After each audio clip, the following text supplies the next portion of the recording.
어떤 사람이요, 신앙생활 하다가 이렇게 예수 믿으면 안 되겠다 마음을 딱 잡고 새로 뭔가 의미 있는 신앙생활을 해야지 그렇게 생각하고 큐티라는 것을 시작했다 그래요. 근데 이 큐티라는 말이 좀 이상한 말이에요. 언제부터인지 한국 교회에 이런 말들이 생각 없이 교회로 들어와서 쓰여졌는지 잘 모르겠어요. 저도 한참 큐티라는 사람들이 큐티 그래서 큐티가 뭐냐 이렇게 물어봤더니 영어로 quiet time이라는 말을 줄인 게 큐티래요. 그래서 왜 큐티라 그러냐 이렇게 물어봤어요. 명상 혹은 묵상 그렇게 우리말로 하면 되는 건데 왜 굳이 이 꼬부랑 글자를 갖다 붙이는지 이 정말 의아한 일이야.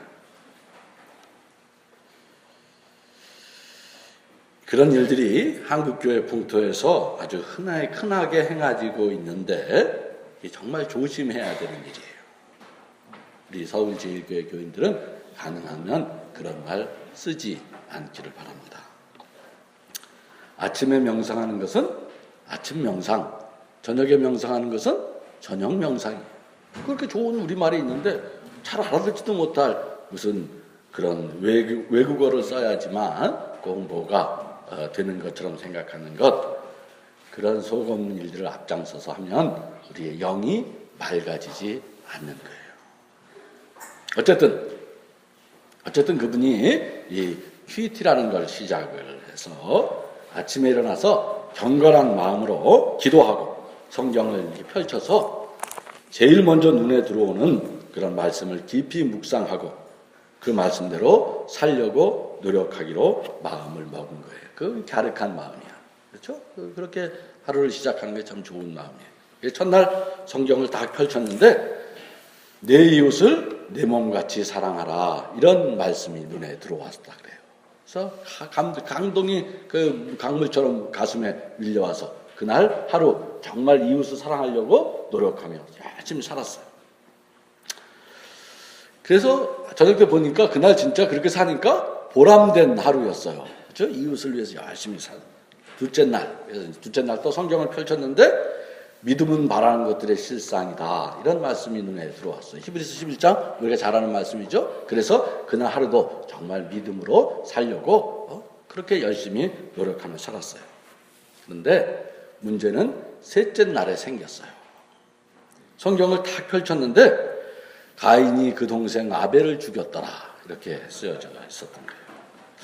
야, 이거 큰일 났어. 이게 뭔가 잘못된 것이구나. 그래가지고 다시 한번 기도하고 성경을 딱 펼쳤는데 이번에 어서 속히 행하여라. 이렇게.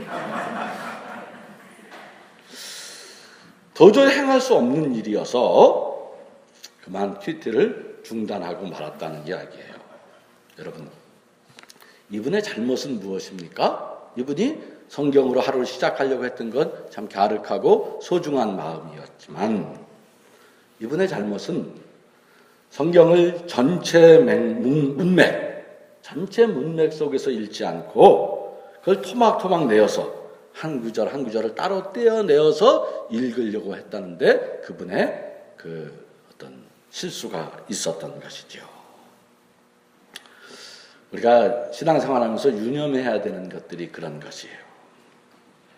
전후 문맥에서 하나님 말씀을 보아야지 한 구절마다 따로 떼어내서 읽으면 원래 성경이 우리에게 하려고 하는 그 진짜 의도를 놓쳐버리고 때로는 오해하고 곡해하는 경우가 왕왕 생겨나는 것이에요. 저도 예수 처음 믿고 요절이라는 걸 참 우리 주일학교 다닐 때 많이 했잖아요. 달달달 외우는 거, 요절 읽기를 참 열심히 읽었어요. 그거 자체로 굉장히 소중한 것입니다만 그런 신앙이 자칫 성경을 전체 문맥에서 파악하지 못하게 하는 우를 범할 수 있다는 것이죠. 사실은요, 성경만 그런 게 아니에요. 세상의 모든 문자, 언어는 다 문맥 속에서 파악하도록 그렇게 되어 있어요. 다 우리가 그렇게 살아. 누구나. 근데 왜 성경 와서 그런 유혹에 걸려 넘어지냐 하면 성경을 너무 거룩하게 생각하니까 성경은 뭔가 특별할 것 같으니까 전체 문맥에서 않고 하나 구조만 띄어서 그렇게 생각하는 것이 과유불급이라 그래서 너무 성경을 거룩하게 생각한 나머지 우리가 그런 실수랄까 그런 것들을 저지르기 쉬운 것이죠. 오늘 우리가 그 유명한 고린도서 13장 뭐라고 제목이 붙어 있습니까? 사랑장이라고 붙어 있죠. 사랑장이라고 하는 성경에서 제일 유명한 말씀 하나라 그러면 아마 고린도서 13장일지 모르겠어요. 그 사랑장을 읽었습니다만 사실은요, 이 성경도 이 말씀의 전후 문맥에서 읽지 않고 그것을 따로 독립해서 띄어냄으로써 가장 많은 오해를 받고 있는 말씀 중에 하나라는 것이에요. 우리는 이 성경을 제일 많이 어디서 읽습니까? 결혼식 날. 이 말씀을 결혼식 날 우리가 많이 읽으면서 이 얘기를 깊이 감명도 받고 그렇게 하고 있습니다만 여기 사랑이라는 단어, 여기서 말하는 사랑이라는 것은 여기 사랑이라는 말이 나오니까 이제 곧 결혼 이렇게 이해가 되고 그걸 갖다가 이제 읽고 하는 것입니다만 사실은 오늘 이 성경에서 말하는 사랑이란 그런 남녀 간의 로맨틱한 사랑을 말하는 것은 아니라는 거예요. 그런 것과는 전혀 관계가 없어. 뭐 사랑이라는 말을 보편적으로 적용하면 또 뭐가 되긴 되겠지만 오늘 성경은 그런 로맨틱한 사랑을 얘기하려는 것이 아니라는 거예요. 제가 오늘 일부러 그래서 고린도전서 12장과 13장을 이렇게 붙여서 읽었어요. 그걸 엮어서 읽었습니다만 고린도 13장이라는 것은 남녀 간의 로맨틱한 사랑의 어떤 자리에서 말해지는 얘기가 아니라 교회의 직분과 은사를 다루는 12장과 14장 사이에 놓여져 있는 그런 말씀입니다. 12장에 그 유명한 은사론, 14장에 그 은사 이야기가 계속해서 나와요.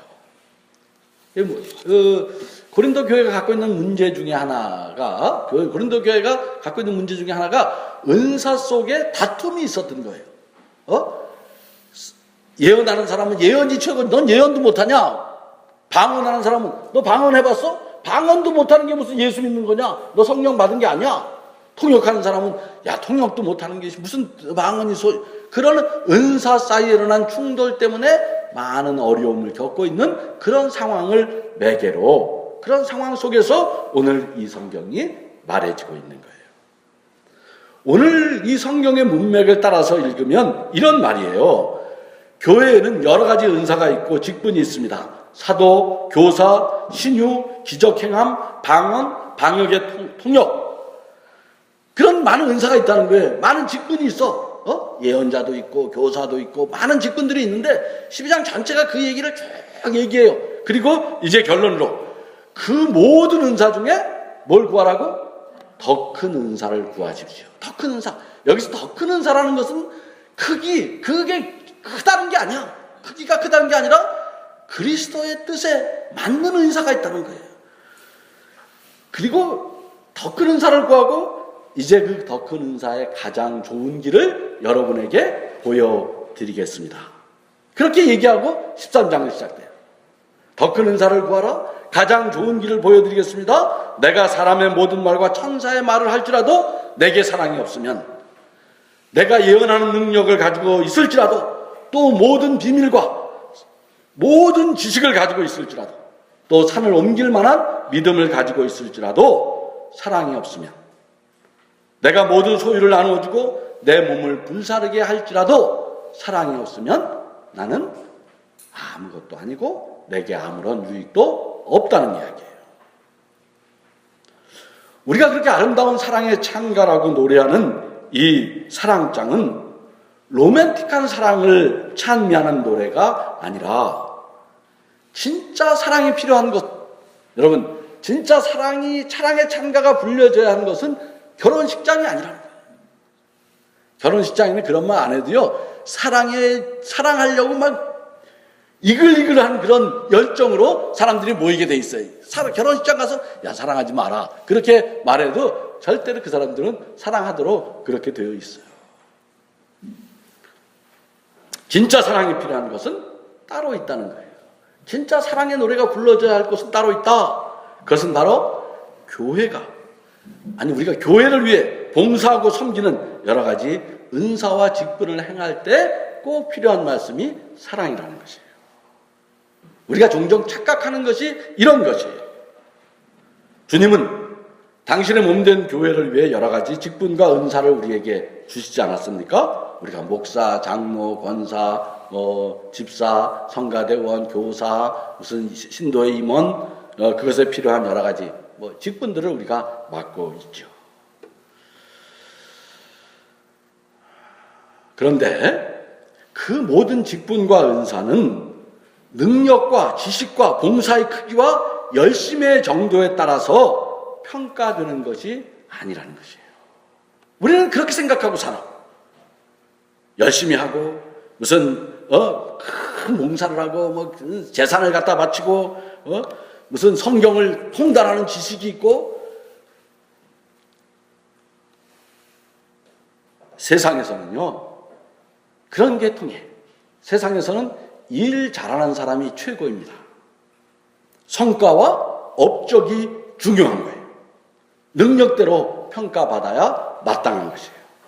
그러나 교회의 일은, 우리가 직분과 은사는 그런 것이 아니라는 것이에요. 여기서 우리가 다 걸려 넘어지는 거예요. 우리가 이런 것에 걸려 넘어지는 거예요. 하나님의 일은 그런 세상의 기준과는 다른 우선적인 가치가 따로 있다는 것이며, 그게 바로 가장 좋은 길이라고 말하는 사랑이라는 것이에요. 그래서 여러분은 더 큰 은사를 사모하고 가장 좋은 길을 구하라고 말하는 것이죠. 오늘 성경에는 우리가 예수 믿으면서 참으로 소중한 신앙적 가치들이라고 하는 것들이 수없이 나열되고 있어요. 천사의 말, 예언하는 능력, 모든 지식, 산을 옮길 만한 믿음, 내 모든 소유의 헌납과 자신의 몸을 불사르는 헌신, 정말 대단한 믿음의 경지들을 읊고 있지 않습니까? 이게 여기에 도달하면 정말 대단한 믿음의 경지처럼 보일 수 있어요. 우리들 눈에는 정말 이런 일들이야말로, 이런 헌신과 이런 봉사, 이런 은사의 사용이야말로 교회를 교회되게 하는 중요한 가치들이며 믿음의 덕목들처럼 보이게 되어 있는 거예요. 사람들은 거기에 걸려 넘어지게 되어 있는 것이에요. 그런데 그렇지 않다는 거예요. 성서의 첫 페이지부터 끝까지 그렇지 않다는 것을 우리가 깨달으라는 거예요. 그런 것들은 사람들은 대단하게 생각할지 모르지만 하나님 앞에서는 아무것도 아닐 수 있다는 것이에요. 거기 사랑이 없으면 내게 아무런 유익도 없고, 사랑이 없으면 나는 아무것도 아니라는 것이에요. 우리가 아무리 헌금 열심히 하고 열심히 봉사한다고 하고 무언가 대단한 일을 하는 것처럼 보일지라도 그런 것이 다 헛발질이 될 수 있다는 거예요. 하나님 앞에서. 그 모든 소중하고 귀한 신앙의 덕목으로 보이는 것들이 사랑 없이 자기 과시나 자기 의나 자기 자랑이 된다면 말입니다. 우리가 이걸 놓쳐요, 교회가. 그러면 그 순간 교회는 하나님의 교회가 아니야. 그 순간 그것은, 교회는 세상의 또 다른 조직으로 전락하고 마는 거예요. 우리에게 평화의 기도로 잘 알려져 있는 아시스의 성 프란치스코라는 그 성인이 있지 않습니까? 그 주여 나를 평화의 도구로 써주셔서, 그분이 수도원에서 있었던 일이에요. 종종 그 수도사들이 영성 진작을 위해서 금식 기도를 합니다. 수도원에서. 그렇게 하지 않겠습니까? 가끔 금식 기도를 해요. 그런데 이 성 프란치스코의 그 수도원은 진짜 고승들만 있어. 진짜 고수들만, 영성의 대가들만 있어요. 맨날 금식 기도 하는데 심심해. 이렇게 갖고 안 되겠다. 그래가지고 한 수도사가 좋은 제안을 했습니다.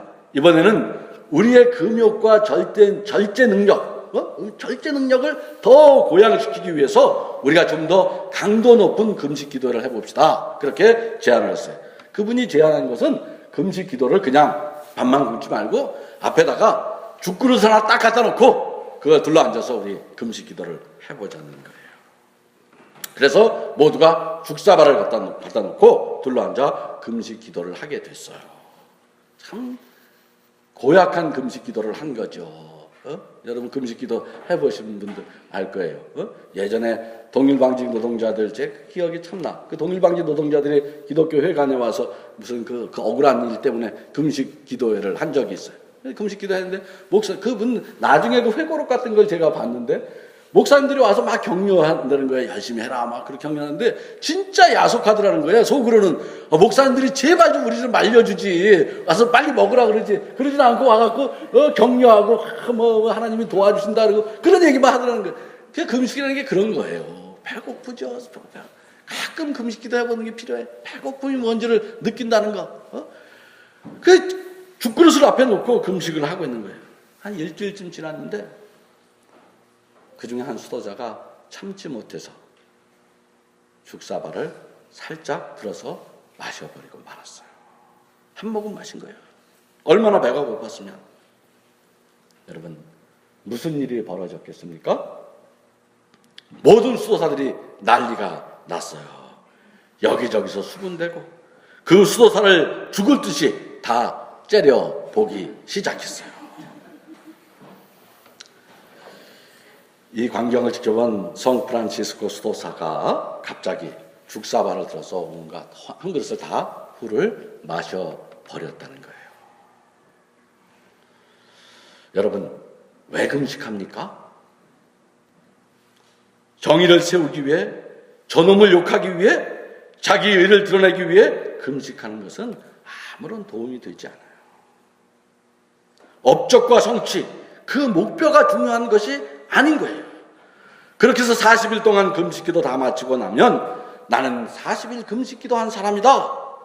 그런 자기 의를 드러난다고 해서 하나님은 그 의를 결코 인정하지 않으신다는 거예요. 신앙이란 그런 능력을 키우는 일이 아니에요. 여러분 능력의 사람이 되려면 교회 다닐 필요는 없어. 능력은 다른 데서 축구 잘하려면 축구학원 가야 되고요. 무슨 능력을 키우려면 주산 잘 놀려면 주산학원 가서 주산 배워야 되지. 그건 다 우리가 하는 거예요. 교회 신앙이란 우리가 어떤 공적을 쌓는 일이 아니에요. 우리 프로테스탄트 캐톨릭에서 왜 우리가 나왔습니까?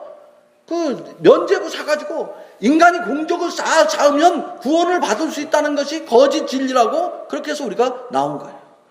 무슨 능력이나 인간의 공적이 인간을 구원하는 것이 아니라는 게 그게 얼마나 허망한 것이라는 걸 깨달았기 때문에 신앙은 그런 인간의 종교적 업적과 능력을 키우는 일이 아니라 나를 위해 돌아가신 그리스도에게 매달리는 거예요. 거기 붙잡혀 있는 삶을 지향하는 거죠. 그분의 사랑의 크기와 깊이를 내 삶으로 한번 체험해보자. 나도 한번 그렇게 살아보자는 것이죠. 하나님 우리에게 직분과 은사를 주신 것은 두 가지 이유예요. 내 자랑과 과시를 바라는 것이 아니라 교회에서 무슨 내가 뭐 됐다 그런 거 하라는 게 아니에요. 그러니까 장로 선거하고 나면 맨날 교회가 시험 들잖아. 직분을 그딴 식으로 이해하니까.